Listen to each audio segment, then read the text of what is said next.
Welcome back to Bombastic Nation and Ting and Ting and Ting. Back with some more vibes for all you. I'm Mr. Giant and Ting, you know what I mean? I hope you guys are, chilling out, having a good evening, good day, good morning, whenever you're all watching this with me, you know what I mean? But this is the third installment in the series, The Bronze Age Collapse, Fire and Sword, Extra History. Number 3, that's what we gonna watch. I've been enjoying the series here, you know what I mean? So let's get into it, man. Let's YouTube and simmer and see what caused that Bronze Age to collapse. Prosperous fortified city on the Syrian coast, archaeologists discovered a clay tablet, upon which was written an answer to someone's plea for help. It read, "My father, behold, the enemy's ships came. My cities were burned, and they did evil in my country. All my troops and chariots are in the land of Hatti, and all my ships are in the land of Luka. The country is abandoned to itself." But this response to some other king's plea for aid was never delivered. It was found still lying in the kiln, and around that kiln were found the remnants of Ugarit, burnt to the ground and littered with foreign-made arrows. This is one of the only records we have of a world coming apart. Wow. If you've heard anything about the Bronze Age collapse, you've probably heard the tale of mysterious marauders from the sea, suddenly appearing on the coasts of the ancient world. They pillaged, they burned, and then they disappeared from history just as suddenly as they came. These are the Sea People. We have a few records mentioning these invaders, most of them from Egypt, and most of these Egyptian records are simply proclamations to the world that Egypt was able to face the Sea People where other nations had fallen. As an inscription by Ramesses III proclaimed, "Those who reached my boundary, their seed is not. Their hearts and their souls are finished forever and ever. As for those who have assembled before them on the sea, the full flame was their front before the harbor mouths, and a wall of metal upon the shore surrounded them. They were dragged, overturned, and laid low upon the beach, slain and made heaps from stern to bow of their galleys, while all their things were cast upon the water." But as awesome as such inscriptions are, we do have to ask, how much were they intended as propaganda, and how much were they intended as an accurate record of historical fact? Yeah. Because we know that Egypt didn't stop the Sea People. No one did. So who were these enigmatic terrors from the sea? Nobody knows. It's one of the great mysteries embedded in the larger mystery of the Bronze Age collapse. To make matters worse, the Sea People might not have been one people. Historians have identified at least 9 different groups or tribes that make up the various waves of Sea People, and we're not even certain that all of them were actually outside invaders. Some hypothesize that certain groups of these amphibious attackers were the biblical Philistines. Others suggest that the Sea People were simply unpaid mercenaries, or peoples in revolt. But when considering historical mysteries, I always try to ask whether events are causal or symptomatic.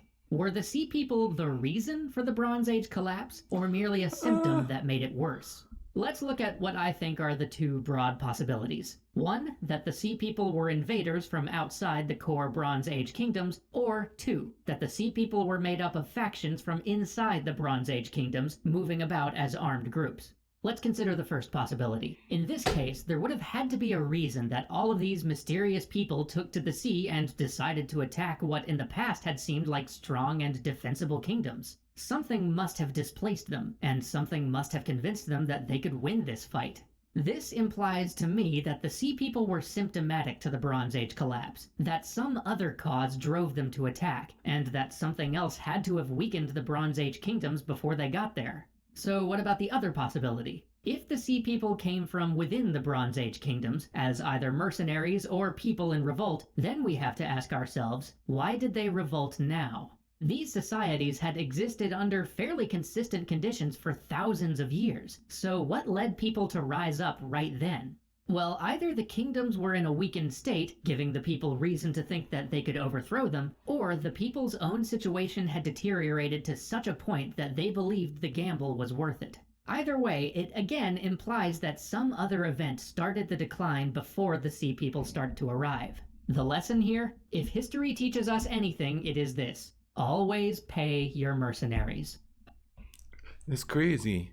It's like nobody really knows who these people were that were attacking there. That's like a group of people that we can't explain in history.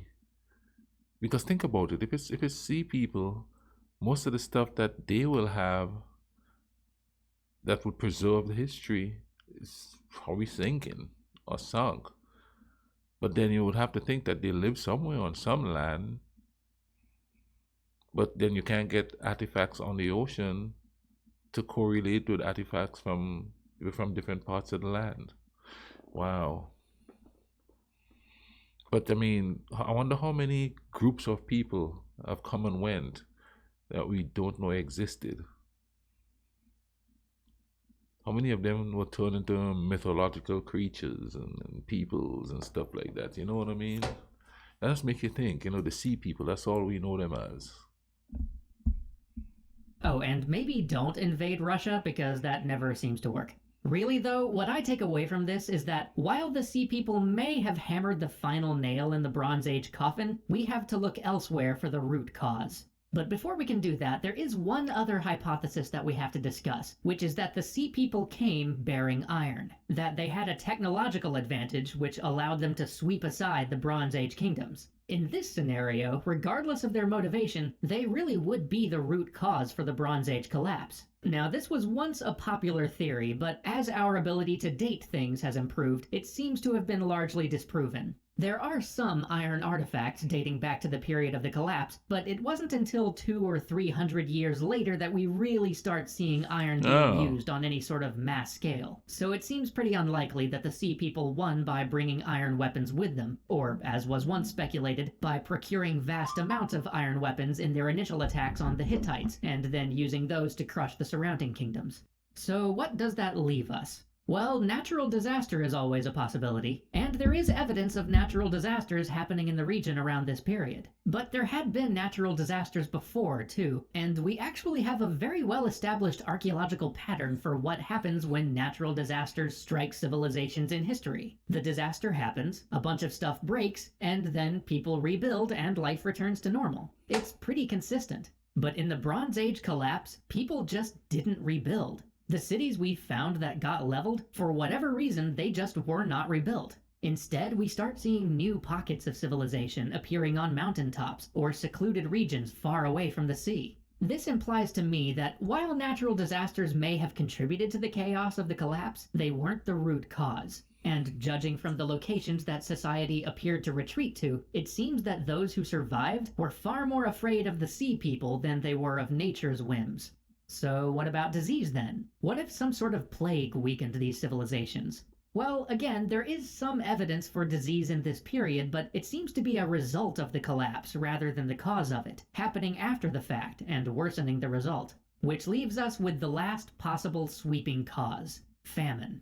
This argument seems the strongest to me. Shortly before this period, there is evidence of volcanic eruptions happening, eruptions strong enough to cause change to the climate. And though there is some dispute as to whether this specific climate change caused it, there are also records of drought and famine across the Bronze Age kingdoms around this time. And ongoing drought can explain almost everything else on this list. Drought forces people to migrate, which in turn brings them into conflict with other people in more fertile lands. Lower nutrition means higher likelihood of disease. Reduced governmental revenue means the inability to pay mercenaries or maintain armies to fight off invasions. And lack of resources means that towns don't get rebuilt after natural disasters, especially if their once fertile fields are now fallow. And people revolt as their kings and pharaohs no longer seem to be able to protect them or to guarantee a good harvest. But even if famine and drought were the root cause, which is still a big if, as historians are still vigorously debating this,